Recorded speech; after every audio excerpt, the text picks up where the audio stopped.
మనం చూస్తే ములుగు నియోజకవర్గంలో కూడా దాదాపుగా 34 గ్రామాలకు పైగా కాంగ్రెస్ పెట్టినటువంటి అభ్యర్థులు, మరొక 2 మరి కాంగ్రెస్ బలపరిచిన అభ్యర్థులు స్వతంత్రులు కూడా యునానిమస్ గా ఎన్నిక కాబడడం జరిగింది.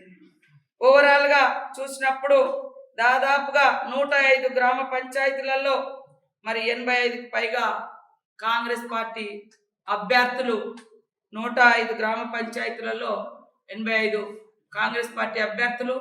అక్కడక్కడ ములుగు నియోజకవర్గంలో మా లోకల్ సమస్యలతోటి ఆయా క్యాండిడేట్స్కి టికెట్స్ ఇవ్వకపోవడంతో రెబల్స్ కూడా మా కాంగ్రెస్ రెబల్సే 4 చోట్ల విజయాన్ని కూడా సాధించడం జరిగింది. కాబట్టి ఈ విజయం ములుగు నియోజకవర్గంలో కష్టపడ్డ ప్రతి కార్యకర్తది, కష్టపడ్డ ప్రతి నాయకునిది అని మరి ఓటేసి మమ్మల్ని గెలిపించినటువంటి ప్రజల విజయం అని ఈ సందర్భంగా ములుగు నియోజకవర్గ ప్రజలందరికీ పేరు పేరున నమస్కారాలు తెలియజేస్తా ఉన్నాను. మీకు తెలుసు మరి ఈరోజు కాంగ్రెస్ పార్టీ చాలా చోట్ల జనరల్ సీట్లలో కూడా కొట్లపురం కావచ్చు, లేదా మల్లంపల్లి కావచ్చు, ఏటు నాగారం కావచ్చు, ఇలా చాలా చోట్ల మేము యునానిమస్ అభ్యర్థులను బీసీ అభ్యర్థులను జనరల్ సీట్లలో పెట్టడం జరిగింది. ఇవాళ ఈ తప్పుడు ప్రచారంతో బయట ప్రజల్ని మోసం చేసే కుట్రలు చేస్తూ ఉన్నారు. ఇవాళ ఈ ములుగు నియోజకవర్గం నుంచి, ములుగు మండలం నుంచి రాష్ట్రంలో బీఆర్ఎస్కు సోషల్ మీడియా ఇన్ఛార్జిగా వ్యవహరిస్తూ తప్పుడు వార్తలు ప్రమోట్ చేస్తూ సీతక్క గడ్డ మీద ఏదో షాక్ అని తప్పుడు వార్తలు చేసి ఈ బీఆర్ఎస్ నాయకుడి సొంత ఊర్లో దేవగిరి పట్టణంలో కాంగ్రెస్ పార్టీ గెలవడం జరిగింది.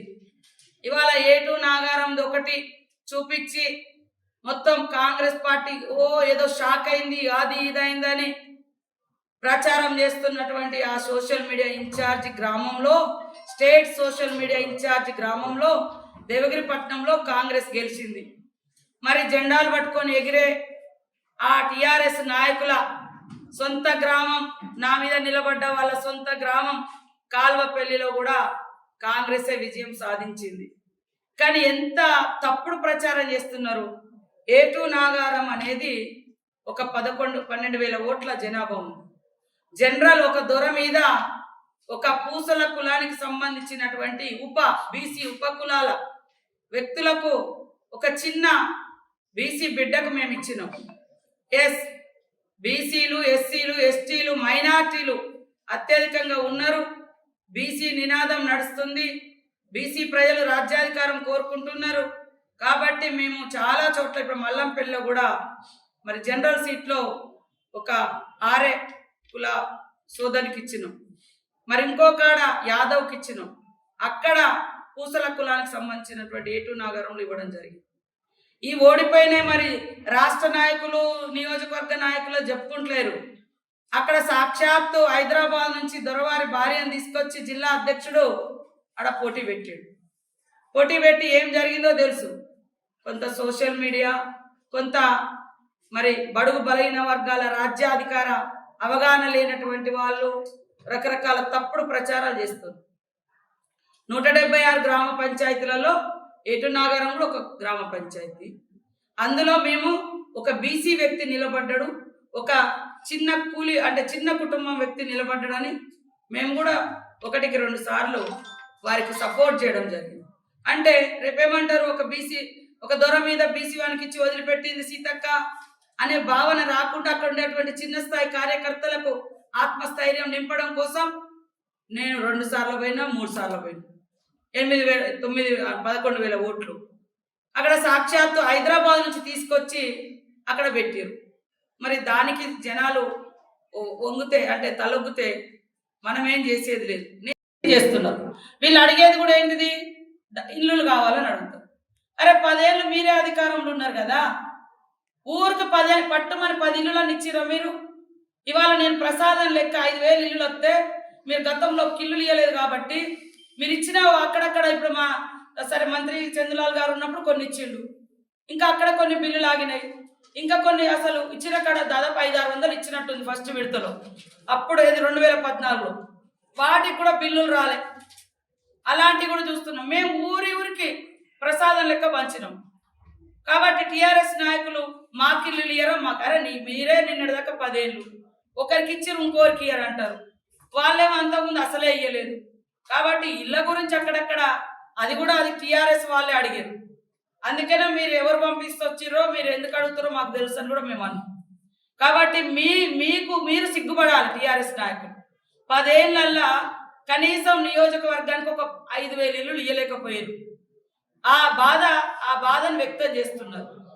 కాబట్టి ఈరోజు కాంగ్రెస్ పార్టీ అభివృద్ధికి సంక్షేమానికి కట్టుబడి ఉంది. ఇవాళ వచ్చి ఏది పడితే అది మాట్లాడి మమ్మల్ని అవమానిస్తాం, మీ ఇష్టం వచ్చిగా మాట్లాడతామంటే ఊరుకునేది లేదు. మా దేవుని జోలికి వచ్చినా ఊకోము, మా అస్తిత్వాన్ని దెబ్బతీసినా ఊకోము, మా ఆత్మగౌరవాన్ని దెబ్బతీసే విధంగా మాట్లాడినా ఊరుకుండేది లేదు. ఇవాళ జీవితాంతం మంత్రిగా ఉన్నా సీతకేం చేయలేదంట. నువ్వేం చేసినావు 10 ఏళ్ళని నేను అడుగుతున్నా. మేమేమేం చేసినామో చూపిస్తాం రండి. మేమేమేం చేస్తున్నామో చూపిస్తాం. కనీసం పేదోడికి తినే కడుపు నిండా తినే బియ్యం కూడా మీరు చక్కగా ఇయ్యలే, రేషన్ కార్డులు ఇయ్యలే. ఇలా ఆడవాళ్లకు చీరలు ఇస్తే కళ్ళమంట, మహిళా సంఘాలకు వడ్డీ లేని రుణాలు ఇస్తే కళ్ళమంట, ఇలా మరి మంచి గ్రూప్ 1 ఉద్యోగాలు ఇస్తే కళ్ళమంట, గ్రూప్ 2 ఉద్యోగాలు వస్తే కళ్ళమంట. ఇలాకి మల్లంపల్లిలో టైర్ల కొట్టు అన్న బిడ్డ డిఎస్పీ అయింది. ఏటు నాగారంలో దుర్గం ఎల్లవ్వ మనమడు స్వీపర్ గ్రామ పంచాయతీలో, ఆమె కొడుకు డిఎస్పీ అయిండు. వాళ్ళట 3 కోట్లు పెట్టి 10 పోస్టులు కొన్నారని ఈ దుర్మార్గులు ప్రచారం చేస్తారు. ఇదా మీ పద్ధతి? మీరు ఇయ్యరు, మమ్మల్ని ఇయ్యనియరు. మీరు ఇల్లులు ఇయ్యలేదు, మేము ఇస్తామంటే మీ మనుషులను పెట్టి అడుగు ఇస్తున్నారు. మేము వచ్చి 2 ఏళ్ళే అయింది. 2 ఏళ్ళలో నేను 5,000 ఇల్లు తీసుకొచ్చిన. అంటే పోయిన ఏప్రిల్ దాదాపు సంవత్సరన్నర కాలంలోనే నేను 5,000 ఇల్లు తీసుకొచ్చిన. మరి మీరు 10 ఏళ్ళలో ఎన్ని ఇల్లు ఇచ్చారో చెప్పండి. కాబట్టి ఒక ద్వేషం, ఒక పగ, ఒక కక్ష. నేను పంచాయతీరాజ్ మంత్రి అయిన కాడ నుంచి టీఆర్ఎస్ నాయకులకు ఒక అడవి బిడ్డ, ఆదివాసి బిడ్డ, కోయ జాతికి, సమ్మక్క సారలమ్మ జాతికి మొట్టమొదటిసారి ఈ 76 ఏళ్ల చరిత్రలోనే ఈ జాతికి మంత్రిగా, కోయ జాతి నుంచి ఫస్ట్ మంత్రి నేనే. సమ్మక్క సారలమ్మ దయతోటి, ములుగు ప్రజల దయతోటి, రాహుల్ గాంధీ గారి ఆ దయతో, రేవంత్ రెడ్డి గారి ఆ దయతో, ప్రేమతో మరి నాకు అవకాశం ఇచ్చారు. ఎంతసేపు ఈమెకి ఎందుకు ఇచ్చారు, ఈమె ఎందుకు ఇచ్చారు? అరే మేము చేయకూడదా? కూర్చొని లేవలేని వాళ్ళు, ఊర్లలోకి తిరగలేని వాళ్ళు, వాళ్ళు మంత్రం వేయలేరు. కానీ మేము నిత్యం ప్రజల మధ్య ఉండేటోళ్ళకట పదవులు వద్దాను. ఇవాళ ఇక్కడ ఓడిపోయినా చెప్పుకుంటలేరు. కానీ అది ఏదో అయినట్టు ఆ మండలంలో 12 గ్రామ పంచాయతీలకు 3 బీఆర్ఎస్ గెలిచింది. మిగతా మేము మా రెబల్ గెలిచింది. మా వాళ్ళు టికెట్ ఇవ్వకుండా 2 మా పార్టీ కార్యకర్తలు, మా గ్రామ అధ్యక్షుడు, మా టౌన్ మా గ్రామ ఇంపార్టెంట్ లీడర్లు 2 గెలిచింది. మా పార్టీ అత్యధికంగా సీట్లు గెలిచింది. ఇంత చిల్లరగా సోషల్ మీడియాను అడ్డం పెట్టుకొని ఎగిరేటువంటి నాయకులు టీఆర్ఎస్ నాయకులరా. మీ సోషల్ మీడియా రన్ చేసే మీ నాయకుడు, స్టేట్ నాయకుని ఊర్లోనే మా పార్టీ గెలిచింది. గదెందుకు రాయారా నేను అడుగుతున్నాను. కాబట్టి దీని గురించి మేము లోకల్గా ఉండే పరిస్థితులు, ప్రభావాలని కూడా అనుకున్నాం. అయినా కూడా ప్రజలకు అభివృద్ధి జరగాలి కాబట్టి, పంచాయతీరాజ్ శాఖ మంత్రిగా నేను ఉన్నా కాబట్టి, నా గెలుపులో నా మీద కూడా 100 కోట్లు ఖర్చు పెట్టి ఓడించాలని కుట్ర చేస్తే, నాతో కష్టపడ్డ వాళ్ళ గెలుపుల కోసం నేను కూడా అందుబాటులో ఉండి గెలిపించుకోవాలని మరి అందుబాటులో ఉండి పనిచేయడం జరిగింది. ఇక నిన్న మొన్న ఒక ఆమె కూర్చుంటే లేవదు, లేస్తే నిలబడదు. పాకాల కొత్తగూడెం వచ్చి ఆమె మంత్రిగా ఉన్నప్పుడు హైదరాబాద్ నుంచి ఏటు నాగరాలు బిర్యాలు తెచ్చుకుంటుంది. ఇలా అంటది, నువ్వు జీవితాంతం మంత్రిగా ఉన్నా ములుగు నియోజకవర్గం అభివృద్ధి చేయలేవట. అమ్మా, మీరు ఎక్కడెక్కడి నుంచో వచ్చి ఇక్కడ ఇన్ఛార్జీలు చేసి ఏం వెలుగబెట్టిరు, ఏం చేసిరో ప్రజలకు తెలుసు. ఈరోజు మేమేం చేస్తున్నాం పబ్లిక్ తెలుసు. నన్ను ఓడియడం కోసం మల్లంపల్లి ఒక జీవో తెచ్చారు. ఇవాళ మల్లంపల్లి జీవో నాలుక మీద గీక్కున్న పనికి రాలే. మళ్ళీ మనకున్న 10 గ్రామాలతోటి ప్రత్యేకంగా ముఖ్యమంత్రి గారు రాష్ట్రంలో ఇచ్చిన ఏకైక మండలంగా రేవంత్ రెడ్డి గారు మల్లంపల్లి సపరేట్ ఇచ్చారు. మీరు అంతకుముందు ఆత్మకూరు మండలాలు, రేగొండ గ్రామాలు, ఆత్మకూరు గ్రామాలు కలిపి చిందర వరందరం చేసిండ్రు. కానీ మేము ములుగు నియోజకవర్గంలో స్పష్టంగా గ్రామాలతోటే మండలం చేసినాం. ఇదే మున్సిపాలిటీ ఎలక్షన్ 10 ఏళ్ళ నుండి చేయలేదు. వాళ్ళు ఎలక్షన్ల ముందు కేవలం ఓడియడం కోసము ఇది మున్సిపాలిటీ అయిందని జీవో తెచ్చారు. గవర్నర్ గారు ఆమోదమే కాలే. నేను మళ్ళీ అసెంబ్లీలో పెట్టించి క్యాబినెట్ ఆమోదం పొందిపించి గవర్నర్ గారు కూడా 2 సార్లు ములుగు చూసిన వ్యక్తిగా మరి మళ్ళా గవర్నర్ గారి ఆమోదంతో సంపూర్ణంగా మీరు ఇచ్చిన బిల్లు ఆగిపోయింది. గవర్నర్ ఆమోదం జరగలే మీ గవర్నమెంట్లో, కేవలం మీరు ఓట్ల ముందు ఇచ్చిర్రు. కాలే, నేను ఇచ్చిన. మీరు మెడికల్ కాలేజ్ జీవో ఇచ్చిపోయారు. చాలా మెడికల్ కాలేజీలు రద్దయిన అక్కడ పేషెంట్స్ అవి లేక. కానీ ములుగు యొక్క ప్రత్యేక పరిస్థితిని దృష్టిలో పెట్టుకొని ఈరోజు మరి ఢిల్లీ వరకు వెళ్ళి మా దామోదర్ రాజీవ్ నరసింహ గారు, మా ముఖ్యమంత్రి గారు, ములుగు ఒక వెనుకబడ్డ ప్రాంతం, పేషెంట్స్ సంఖ్య ఎక్కువ ఉంటుంది, ఇది రద్దు కావద్దు అని అక్కడక్కడ కొన్ని కాలేజీలు రద్దయినా ఇది రద్దు కాకుండా మేము వచ్చినాక క్లాసులు రన్ చేస్తున్నాం. మీరు జీవోలు కాగితాలు ఇచ్చిపోయారు అంతే, ఎక్కడ రూపాయి ఇయ్యలేదు, ఎక్కడ దాన్ని చేయలేదు. ఇవన్నీ ఇలాంటి మాటలు మాట్లాడతాం.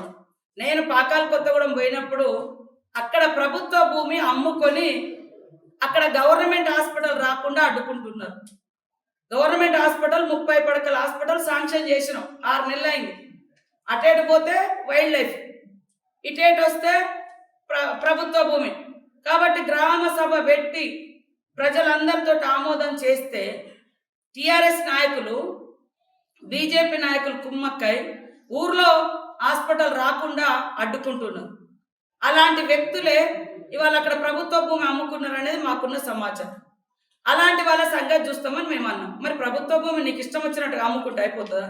ప్రజల భూమి కదా అది. మేము అక్కడ ఒక జూనియర్ కాలేజీ కోసం, మేము ఒక 30 బెడెడ్ హాస్పిటల్ కోసం మేము ప్రయత్నం చేస్తుంటే దొంగతనంగా అమ్ముకున్న అలాంటి వాళ్ళ సంగతి చెప్తామంటే కొంత మీడియా సోదరులు కూడా వాస్తవాలు ఏదున్నో తెలుసుకోవాలి. సంగతి చెప్తా అన్నది ఏం సంగతి చెప్తాను, దాని మీద కూర్చొని లేవలేని ఆమె కూడా వాళ్ళు వచ్చి ఇద్దరు వచ్చి రమ్మలు కూర్చుంటారు, ఎవరు లేస్తే కూర్చోరు. ఇలా ఓట్ల కోసం వచ్చిర్రు. ఎప్పుడైనా పోయిన వాళ్ళు ఒకటి కూడాలకు ఎట్లా పడితే అట్లా తిడుతున్నావు. అక్కడక్కడ సమ్మక్క తల్లి జాతర కోసం అంటే రాళ్ళను చూసి మొక్కుతారా, అది అని మాట్లాడుతుంది ఆ తల్లి. మహబూబాద్ నుంచి రాళ్ళు కాదు, రాతి గుండెల మీద, రాతి శిల్పాల మీద మా ఆత్మగౌరవం ఉంది, మా అస్తిత్వం ఉంది. ఇంటి ఇలవేల్పులు, ఈ ప్రాంత ఇలవేల్పుల యొక్క రూపాలు ఉన్నాయి. భవిష్యత్తులో ఎవరు వచ్చి దాన్ని చెదిరేసి చరిత్రను తప్పుదోవ పట్టిస్తామంటే తప్పుదోవ పట్టకుండా ఆ శిలల మీద చెక్కబడుతున్న మరి చరిత్ర మాకు ఆత్మగౌరవం, ఆత్మవిశ్వాసాన్ని ఇచ్చేది. అది చూసి కూడా సహించలేక ఆ మాజీ మంత్రి గారు ఎక్కడ పడితే అక్కడ ఆమె నోరు బారేసుకుంటుంది. ఆమెకేందో నువ్వు చేసినావు జాతరలు, ఏం చేసినావో తెలుసు, ఏం అనుభవించినావో తెలుసు నీకు, మాకు ఏమి గుణపాఠం దేవుడు చెప్పిండో కూడా మాకు తెలుసు. కాబట్టి ఈరోజు కొంతమంది తప్పుడు ప్రచారం చేయడం మానుకోవాలి. విడతలుగా జరిగినటువంటి ఎన్నికలలో మరి 8,566 గ్రామ పంచాయతీల ఎన్నికలు పూర్తి చేసుకోవడం జరిగింది. రాష్ట్ర వ్యాప్తంగా మరి ఎన్నికల్లో నిర్వహణ కోసం పనిచేసినటువంటి ఆయా జిల్లాల కలెక్టర్స్, ఎస్పీలు, పంచాయతీరాజ్ శాఖ అధికారులు, కొద్దిసేపు వాళ్ళను ప్రింట్ మీడియా సోదరులకు పేరు పేరున హృదయపూర్వక నమస్కారాలు.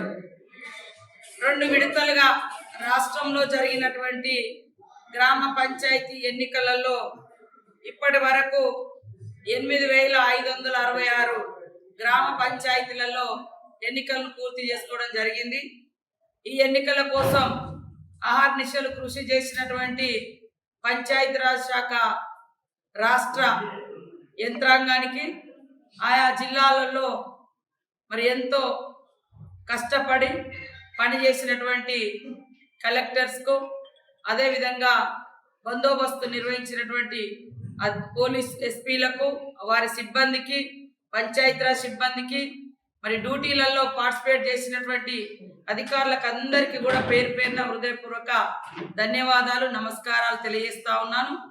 మరి ముఖ్యమంత్రి రేవంత్ రెడ్డి గారికి, మరి డిప్యూటీ ముఖ్యమంత్రి బట్టి విక్రమార్క గారికి, సహచర మంత్రులకు కూడా పేరు పేరున హృదయపూర్వక ధన్యవాదాలు తెలియజేస్తూ, మరి ఈరోజు రాష్ట్రంలో కూడా కాంగ్రెస్ పార్టీ 61.24%తో అగ్రభాగాన ఉండి గ్రామాలలో గ్రామ పంచాయతీలను గెలిపించడంలో కీలక పాత్ర పోషించినటువంటి కాంగ్రెస్ పార్టీ నాయకులకు, ఎమ్మెల్యేలకు, ఎంపీలకు, మంత్రులకు, మరి కాంగ్రెస్ బలపరిచినటువంటి అభ్యర్థులను గెలిపించినటువంటి ప్రజలకు కూడా పేరు పేరున పంచాయతీరాజ్ శాఖ తరఫున ధన్యవాదాలు తెలియజేస్తూ, నూతనంగా 8,566 గ్రామాలకు సర్పంచులుగా, ఉప సర్పంచులుగా, వార్డు మెంబర్స్గా ఎలక్ట్ అయినటువంటి వారందరికీ కూడా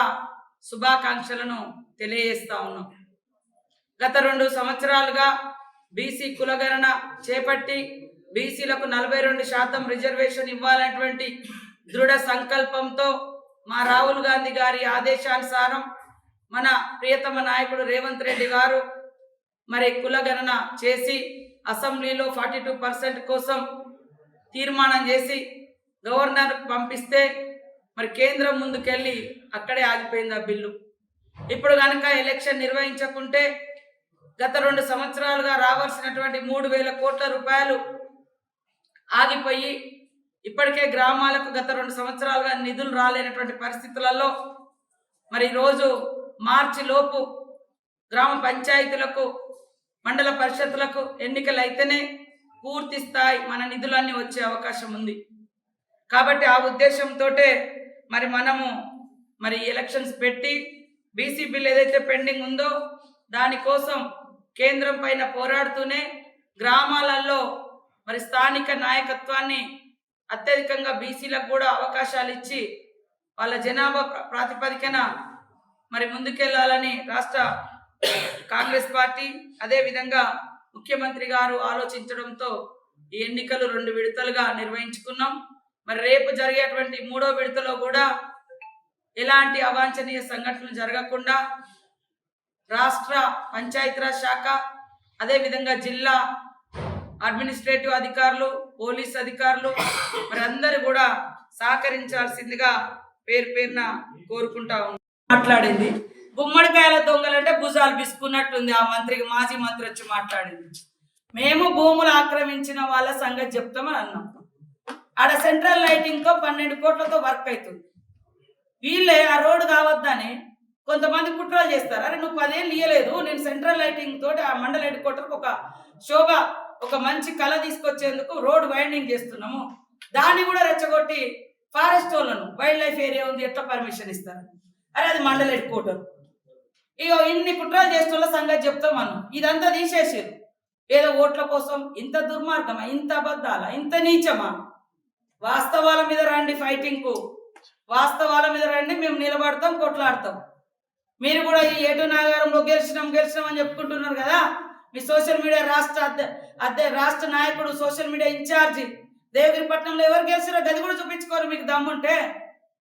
మీ క్యాండిడేట్ ఓ గ్రేట్ అని జెండాలు పట్టుకొని ఎగురుతుంది కదా, ఆ ఊర్లో కూడా ఎవరు గెలిచారో చూపించుకోండి. మరి అవి చూపించుకోవడం చేతగా ఎన్నికలలో 1-2 చోట్ల మా అభ్యర్థుల మీద, తాడువాయి లాంటి చోట్ల ఇవాళ అక్కడ ఒక మరి అమ్మాయి గెలిస్తే భూములు గుంజుకుంటుంది. భూములు ఆ దుర్మార్గుడు ఒకడు ఉన్నాడు ఆ ఊర్లో, బీఆర్ఎస్ నాయకుడు. 2014లో కూడా నన్ను ఓడించడం కోసం సీతక్క గెలిస్తే భూములు గుంజుకుంటుంది. అదే ప్రచారం అక్కడ మళ్ళీ మొదలుపెట్టింది. అక్కడ మరి భర్త వేరుకులం, భార్య వేరుకులం. దాంతో అదంతా కావాలని ఒక ట్రైబల్ ఫ్యామిలీ మీద, మరి కొండపర్తికి చెందిన ఆడబిడ్డ మీద దుష్ప్రచారం చేసి గెలవడం జరిగింది. తెల్లారే 2 నాన్ ట్రైబల్ మధ్య పంచాయతీలు, 2 నాన్ ట్రైబల్స్ సర్పంచ్ అనే తెల్లారే ఆ పంచాయతీ పరిష్కారం కాకముందే ఒక దిక్కు పోయి టీఆర్ఎస్ వాళ్ళ ఇల్లు అని అది గుడిసేసారు. గుడిసేస్తే జనరల్గా అవి భూమి పోయేటువంటి ఇంకో నాన్ ట్రైబల్ వ్యక్తే ఆయన పోయి అడ్డుకున్నాడు. వాళ్ళ తరపున మా నాయకులు అడ్డుకున్నారు. ఇద్దరు నాన్ ట్రైబల్, అక్కడ ఎవరు భూమి ఎవరు గుంజుకోలే. ఇట్లాంటి చిల్లర వేషాలు తప్పుడు ప్రచారాలు చేస్తున్నారు కాబట్టి ప్రజలు గతంలో బుద్ధి చెప్పారు, ఇప్పుడు బుద్ధి చెప్తారు, భవిష్యత్తులో కూడా బుద్ధి చెప్తారు. కాంగ్రెస్ కార్యకర్తలు తప్పు చెయ్యొద్దు అని నేను ఎప్పుడు కూడా ఆదేశిస్తా. చెయ్యొద్దు అని ఫస్ట్ చెప్తా. చెయ్యకూడదు అనేది కూడా నా అభిమతం, చెయ్యరు అనేది కూడా నా నమ్మకం. ఎక్కడైనా తప్పు చేసినా మేము వెంటనే యాక్షన్ తీసుకుంటాం. తాడువాయిలో జరిగింది కూడా ఒక కుట్రపూరితంగా. ఇక్కడ ఒక ఆదివాసీ మహిళ గెలిస్తే భూములు గుంజుకుంటుంది అని తప్పుడు ప్రచారం చేశారు. తెల్లారే టీఆర్ఎస్ కును కాంగ్రెస్ ఇద్దరు నాన్ ట్రైబల్ మధ్యనే గతంలోంచి పంచాయతీ ఉండే. ఆ పంచాయతీ తెల్లారైనాక మరి ఏం చట్టాలు మారినాయో, ఏం ఎస్ఐ గారు ఏం తీర్పిచ్చిండో మాకు తెలియదు. కానీ తెల్లారంగానే ఆ భూమి మీద పోయి పంచాయతీ అక్కడనే ఉంది, భూమి మీద పోయి గుడిసెలేసి దౌర్జన్యం చేస్తే మరి అక్కడ ఆ భూమి న్యాయంగా ఉన్నోడు అడ్డుకుంటాడు కదా. ఇట్లాంటివన్నీ దుందుడుకు చర్యలతో రాజకీయం చేస్తున్నారు. మేము ఒక సిన్సియర్గా డిగ్నిటీగా అంతా ఈ నియోజకవర్గంలో ఎలాంటి డిస్టర్బెన్స్ ఉండొద్దని అందరిని కలుపుకొని పోయే రాజకీయాలు మేము చేస్తున్నాం. బయట నుంచి వచ్చి చిల్లర మాటలు మాట్లాడి చిల్లర వేషాలు వేస్తే ప్రజలు బుద్ధి చెప్పక తప్పదు. ఇవాళ ఈ లోపటి గ్రామాలు ఓట్ల కోసం అప్పుడు తిరగలే పబ్లిక్ కోసం, కానీ ఇలా లోపటి గ్రామాలకు వచ్చి ఏదో మాయ మాటలు చెప్తున్నారు. ఏ గ్రామం చెప్పినా కూడా ప్రజలకు తెలుసు వాస్తవం. కాబట్టి రోడ్డు మీదనేమో మా మాజీ మంత్రి గారు ఎట్లా పడితే అట్లా తిడుతుంది మమ్మల్ని, మా దేవుళ్ళను. ఇలా మళ్ళీ వచ్చి ఏదో ప్రేమ ఉరపకొస్తుంది. అవన్నీ మానుకొని నువ్వు ఈ 5-10 ఏళ్ళల్లో ఏమన్నా మంచి చేస్తే మంచి చేసినా అని చెప్పు, అంతేగాని ఇష్టం వచ్చినట్టుగా అవమానించే విధంగా మాట్లాడితే సహించేది లేదని కూడా ఈ సందర్భంగా హెచ్చరిక చేస్తాను. Local to global news at your finger tips. మీ చేతిలో ఒక ఆయుధం. Download Raw TV app. Media legend Ravi Prakash is back.